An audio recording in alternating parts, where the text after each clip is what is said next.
வணக்கம்.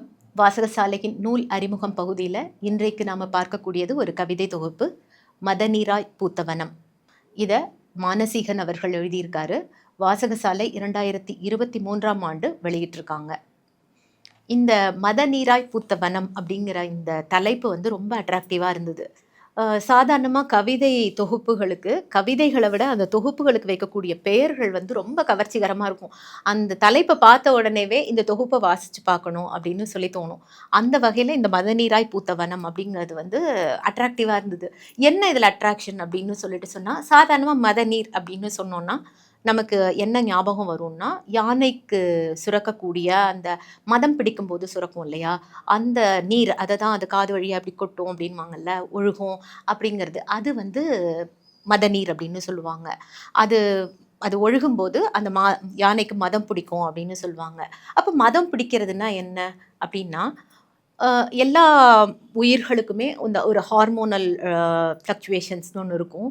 அதே சமயத்தில் அந்த மதநீர் அப்படிங்கிறது அந்த ஆண் யானைக்கு அதற்கான கலவிக்கான தேவை ஏற்படும் போது, அதுக்கான அந்த எண்ணம் வரபோது அதற்கு சுரக்கக்கூடியது தான் மதநீர் அப்படின்னு சொல்லி. அப்போது யானைக்கு சுரக்கும்போது அதை மதநீர்னு சொல்கிறோம். சாதாரணமாக எல்லா உயிர்களுக்குமே அந்த சுரப்பிகள் அப்படிங்கிறது, ஒரு திரவத்தன்மை அப்படிங்கிறது சுரக்கக்கூடியதுங்கிறது பொதுவான ஒரு விஷயம்தான். அப்போது மதநீராய் பூத்த வனம்னா என்ன அப்படின்னா, அப்போது ஒரு வனத்துக்கு, அதாவது ஒரு காடு, ஒரு மரம் செடி கொடிகள் அதனுடைய அந்த இனப்பெருக்க நாட்களில் தோன்றக்கூடிய அந்த உணர்ச்சியை எப்படி வெளிக்காட்டும் அப்படிங்கும்போது, அதனுடைய இயல்பு தான் அந்த பூக்கிறது அப்படிங்கிறது.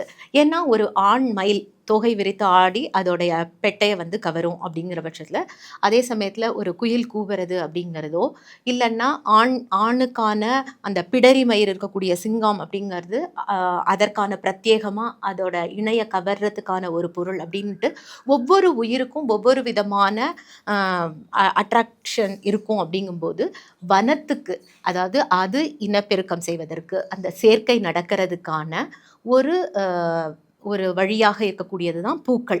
பூக்கள் மூலமாகத்தான் அந்த இனப்பெருக்கம்ங்கிறது நடக்குது. அதை நம்ம படிச்சிருப்போம் இல்லையா, மகரந்த சேர்க்கை நடக்கிறது அப்படிங்கிறது தேனீக்கள் அல்லது வண்டுகள் இப்படி பூச்சிகள் வழியாக நடக்குது அப்படின்ட்டு. அப்போது இந்த மதநீராய் பூத்தவனம் அப்படிங்கும்போது வனத்தில் பூத்திருக்கக்கூடிய அந்த மலர்கள் சூழ்ந்த அந்த ஒரு காட்சியை விவரிக்கிறதா இந்த மதநீராய் பூத்த வனத்தை நான் கொண்டேன். அப்போது இந்த கவிதைகள் எப்படி இருக்குது அப்படின்னு சொன்னால், இதில் காதல் கவிதைகள் இருக்குது.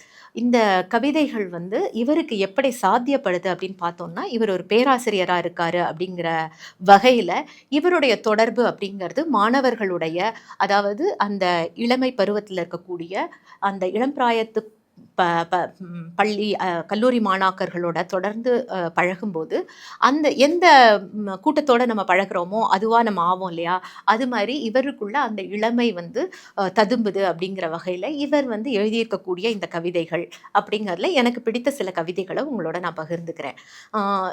நல்ல அழகான கவிதைகள். முதல் கவிதை, நான் எனும் ஒரு பெருவெடிப்பு அப்படிங்கிறது கவிதையோட தலைப்பு. பிறை என்று எழுதினால் வெளிச்சம் வரும் என்று நம்புகிற முட்டாள் இல்லை நான்.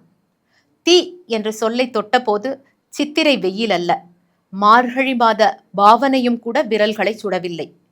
பூவோ பறவையோ வரைந்த போதும் எழுதிய போதும் இதுவரை அதிசயம் எதுவும் நிகழ்ந்ததில்லை. ஆனால் அன்பே, நீ அனுப்பியதோ எவனோ ஒரு வெளிநாட்டுக்காரன் மென்பொருளில் கண்டறிந்த வெறும் டிஜிட்டல் இதயம்.